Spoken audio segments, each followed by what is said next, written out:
Okay, now let's look at question 4. Question 4, it is also Newton's laws, but another now application. Okay.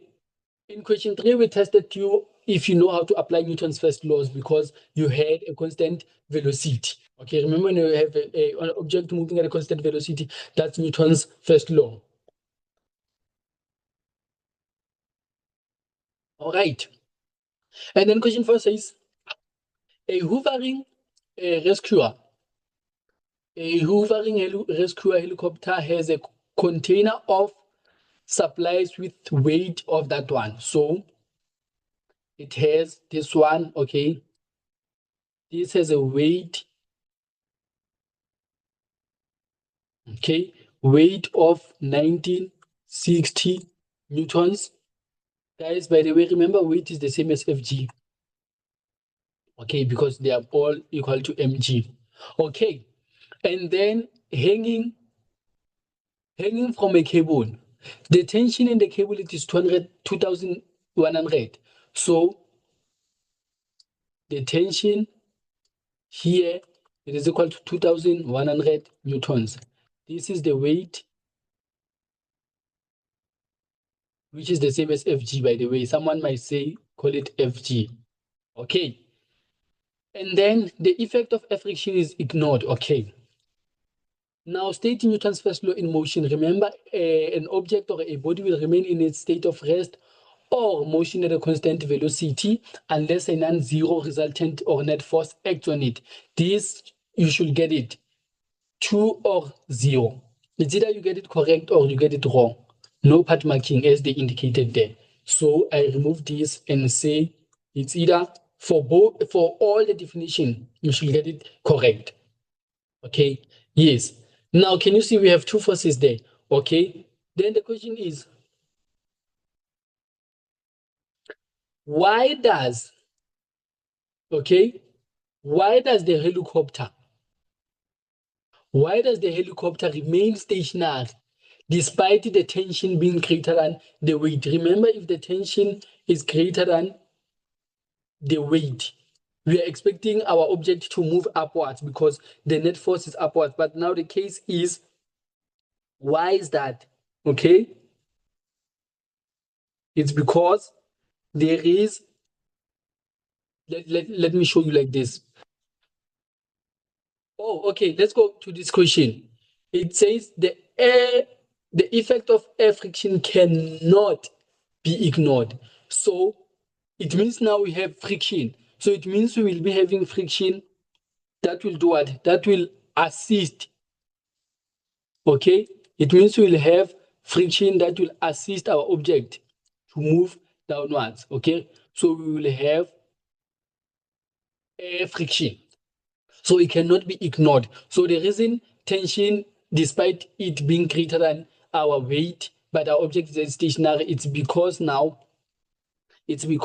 why? There is air friction in the container downwards. Okay, so you can say there is air friction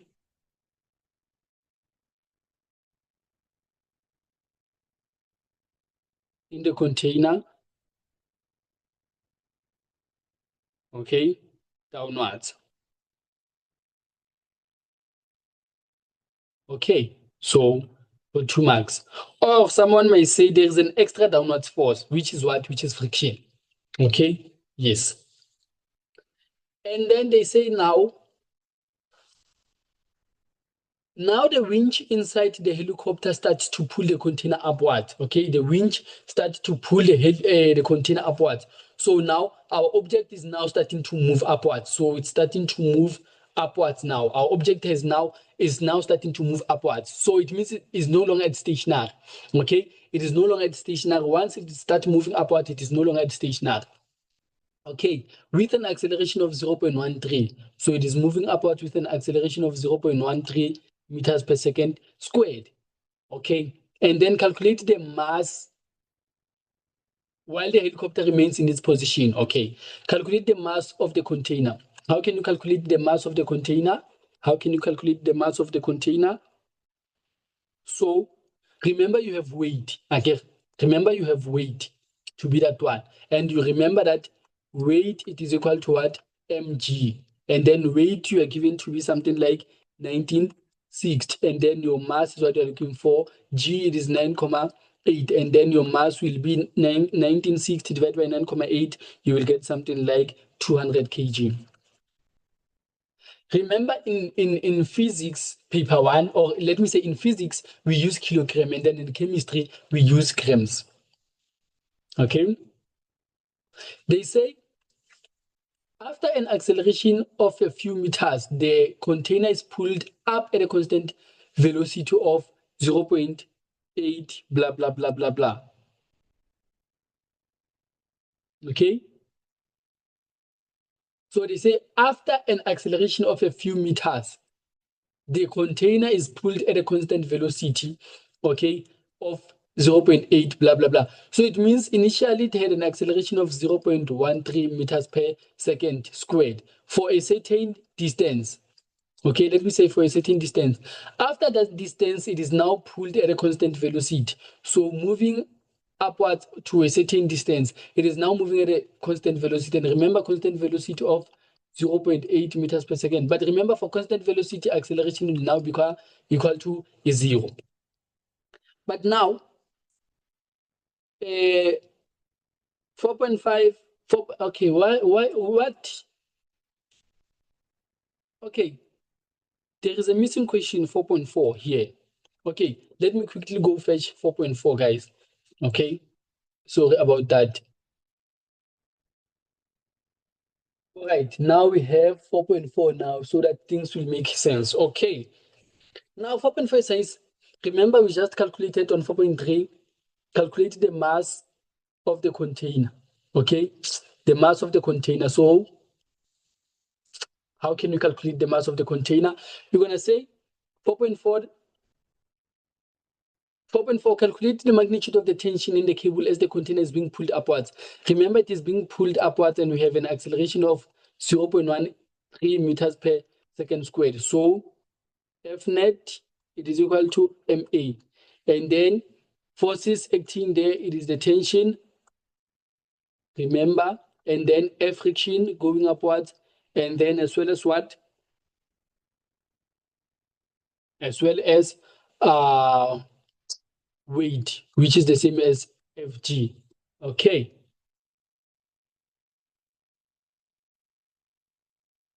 I feel like there is a statement missing now about the tension, the off, not about the friction, I mean. Okay. Let's now see. How can we find the friction, by the way. Let's see if we're given any information there of. Oh, okay. Remember, initially for these two to be balanced, okay? For these two to be balanced, thereof, we needed. Let me explain it like this. Here in 4.2, they asked us why does the container remain stationary despite the tension being greater than the weight.